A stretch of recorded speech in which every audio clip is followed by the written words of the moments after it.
Hi everyone, thanks for joining me in my kitchen. The weather has dropped recently and it's pretty cold. So for me, that means it's time for soup and stews and all kinds of warm, comforting food. One of the things that I love to eat when I'm out at a restaurant is hot tofu soup. It's so warm and comforting with the soft silken tofu and the hot bubbly stew filled with all kinds of good, delicious, yummy stuff like seafood and meat and other vegetables, and a hearty broth that just warms your soul. Well, after watching Manchi's video online, I decided I'm gonna be brave and try to cook it at home. So come eat with me, Lori and Lee, as we make Korean tofu stew. The one special kitchen toy you're going to need to make Korean tofu stew is one of these clay pots. I found mine at H Mart. It reminds me of just like a clay pot we use in Chinese food cooking, like a chicken and salty fish clay pot. So it's ceramic, it's coated. If you have a gas stove, it'll work great and you can crank up the heat and it'll be no problem. But I have an electric stove. So one of the things I just need to be cautious of is not turning the heat all the way up because I don't want to crack my wonderful tofu stew pot. For tofu stew, we're going to be using gochugaru, which is a Korean red chili flake. Now, most of you know that I'm pretty wimpy when it comes to spicy food, but this isn't really hot. It may color whatever's in the recipe, and to be honest, it scares me when I see things coming out in restaurants and the more orange or red it is, generally that means the hotter it is, but not necessarily. The gochugaru really adds a nice smoky, warm flavoring. Now, of course, I'm not going to put a ton in mine, but it's not like when I see red, I won't be able to eat it. Other ingredients we're going to need for this recipe are salt and pepper, soy sauce, and fish sauce. We will also need some dashi. Now, you could make dashi, and that would be a whole different recipe. I have purchased dashi broth packets, and so this is a container I just have in my fridge where I had dashi made so that it's ready whenever I want to make something that has dashi. Now, tofu, the one that you need for tofu stew is silken. Now, oftentimes when you get tofu in, like, let's say a Chinese restaurant, let's say you get chicken and tofu, they're using a firm tofu, which you can actually cut and stir fry. Silken is really smooth and silky. It has the texture of like a smooth custard. And I'll show you when I open this package. This egg, I'm not actually going to cook it as in part of the recipe, but when my tofu stew is ready, I'm going to crack this raw egg onto the top so that it cooks as I'm pulling it off of the heat and you get that runny yolk. Now, when you're making tofu stew, there are unlimited options as far as ingredients. For the base of this recipe, I'm using yellow onion and green onion whites. I happen to have some marinated short rib beef that I'm going to use. I have half a zucchini cut into half rounds. I have some enoki mushrooms, and I also have some beech mushrooms. And then I have the tops of those green onions that I'll add on top of my stew after it's done cooking. And I happen to have some frozen dumplings, so I'm going to add a few of those in as well. And of course, got to have nicely minced garlic. So those are the ingredients we're going to use to make this tofu stew. The recipe that I got inspiration from Manchi was actually a seafood version, which included shrimp and clams and all kinds of goodies from the sea, but this is what I happen to have, so this is what I'm going to use. All right, I have everything ready. My mise en place is here at the stove. I set this front burner to medium high. Again, I don't want to crack the ceramic. being too hot. Now I'm just gonna add a little bit of oil. I'm using avocado oil. And you can see that I've warmed up the pot because the oil immediately rippled. I'm using a glove because this is hot. So the first thing I'm going to put in is the meat. And again, I happen to have some marinated Korean short ribs, so that's what I happen to be using. Always modifying recipes depending on the ingredients. Let me caveat that. If you're baking and you need those exact measurements, that's different. But for cooking, oftentimes it's easy to modify recipes based on whatever you happen to have in the fridge and your pantry. So the meat is starting to sizzle. We'll let that cook for a little bit.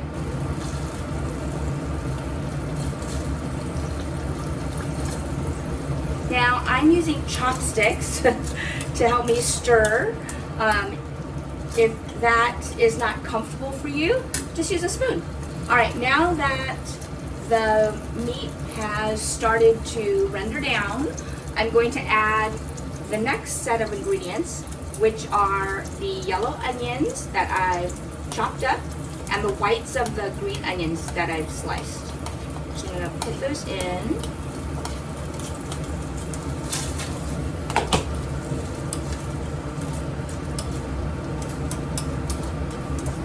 I'm gonna let those go for a couple of minutes. I'm just sweating down the onions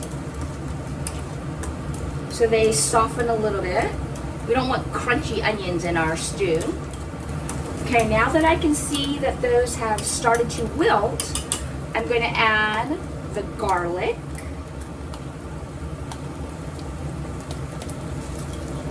And the gochugaru, which is those red Korean chili flakes. Now I'm adding, let's see how brave I'm going to be today. How adventurous. I'm adding 1.5 teaspoons.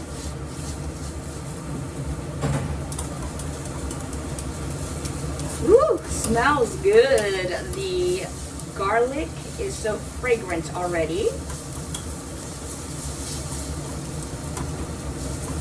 So I have the marinated meat, the yellow onions, the white portions of the green onion,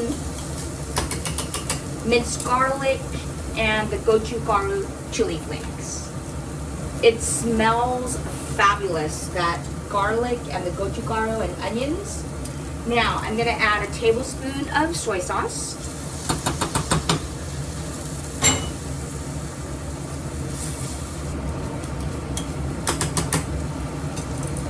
Next, I'm going to add 1 cup of the dashi.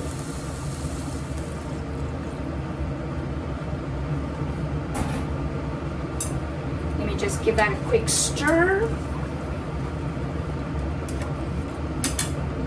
And then I'm going to put the lid on. Because I have this on medium-high instead of high, I'm putting the lid on to help bring it to a boil. All right, I just took off the lid. And now I'm going to season with a little bit of salt and black pepper. Give this a stir and see how it tastes. It looks pretty red.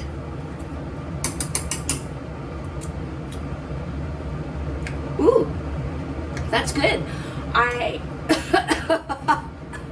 Excuse me. That got me in the back of the throat a little bit. I don't think I need to add actually any fish sauce at all. It tastes, this batch of dashi that I had, super salty and umami. Don't need fish sauce. And I think maybe just a touch more salt. And that should be quite tasty. Yeah, that's enough. I don't need to add any fish sauce this time. Okay, so now I'm gonna add in my zucchini, the dumplings, the mushrooms,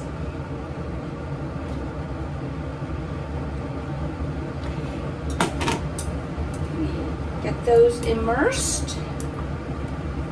And then I'm going to cover this again and bring it up to temperature because all of those vegetables were cold or room temperature, and so now this whole thing needs to be brought up to temperature. All right, while I was bringing this back up to a boil, I washed the last of my dirty dishes, so I don't need to clean when my food is hot and ready. I can just eat. So I'm gonna take the lid off. Woo! Look at that cauldron of hot, bubbly deliciousness. Let's see. The next thing I'm going to add in is my silken tofu. So I took the lid off of the tofu and I'm going to scoop big chunks of the silken tofu and just gently place it into the tofu stew.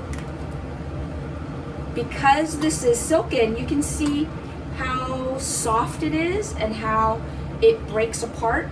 And what we want to do is make sure that the tofu stays in big chunks so that we can eat it and not just have it all break down into nothingness. I'm just gently placing them in so that they can warm through. Oh, there's one of our dumplings. Looks good. Okay, I think I'm gonna do a little bit more. And then I'm gonna save the rest of this block of tofu for another occasion. Because my pot is pretty full. It's all done cooking. So I'm gonna put on my tops of the green onions because I don't want to actually cook those down, just for garnish at the top. And the last thing I'm gonna do is add in that egg. So I can see that it's boiling, it's bubbling. So I'm gonna turn off the heat and crack in my egg. Oh, that looks fabulous. So it is time to eat this tofu stew.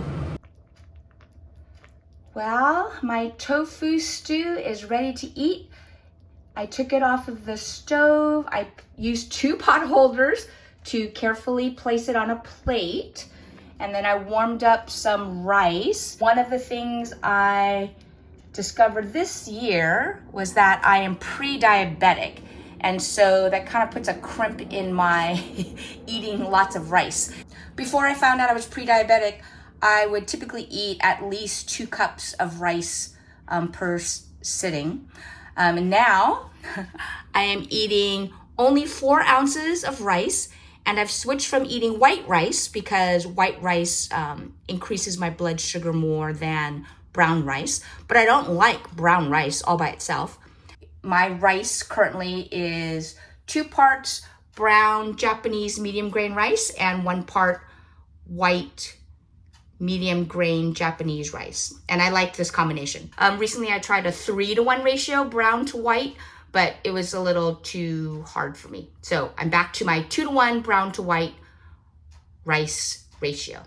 All right, it is time to dig into this tofu stew.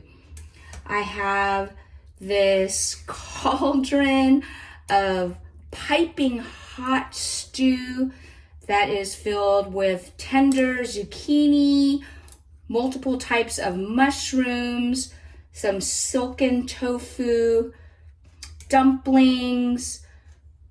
I have short rib. Now what I typically do, because the tofu stew is spicy for me, I typically add a little bit of rice. Now for this first bite, I'm not going to get a lot of the soup because I need to be able to talk to you. So let's see how we did.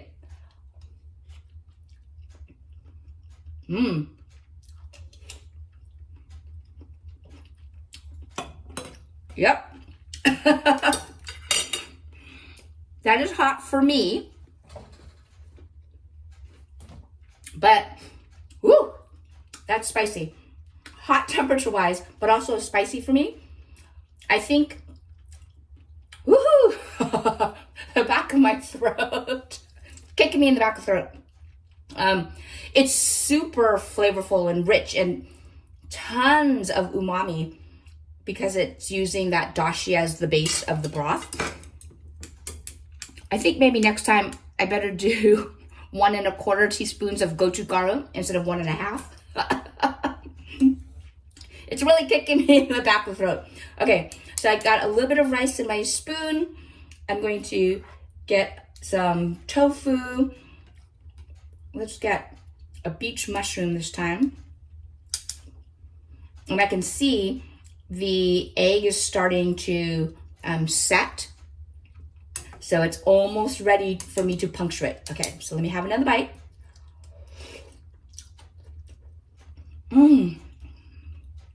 Man, there is so much flavor packed into this stew. The umami, not just from the dashi, but also, remember we added in some soy sauce? Woo. And it has a great level of salt.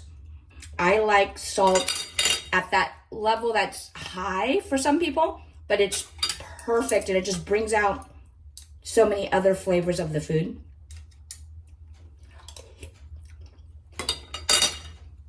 Sorry, I'm just eating some more because it's so good.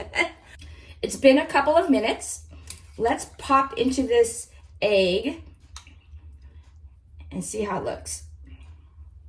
So, can you see the egg white? Here's the egg white. That's not tofu. Actually, that's a good comparison. This egg white, when it's just set, is similar in texture to this silken tofu. All right, I'm gonna pop open the egg. Let's see. Let's make sure you can get a good yolk shot. Oh yeah, baby.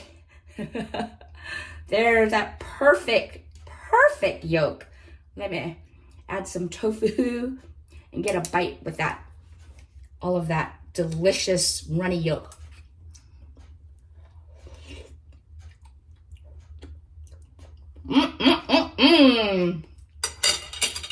Oh my goodness. Winner. I would say winner chicken dinner, but there's no chicken in here. This, as you can see, it was very straightforward. Nothing complicated, nothing tricky with timing. Actually, not that many ingredients and only one special piece of kitchen equipment. This was delicious. I hope you find it delicious too. Thanks again for joining me on this cold night to make some hot, both hot temperature-wise and spicy hot for me. Can you tell I'm sweating? Some hot Korean tofu stew. And thanks again to Manchi for her inspiration. Try it out, let me know how it goes, and I'll see you next time. Come eat with me, Lori Ann Lee.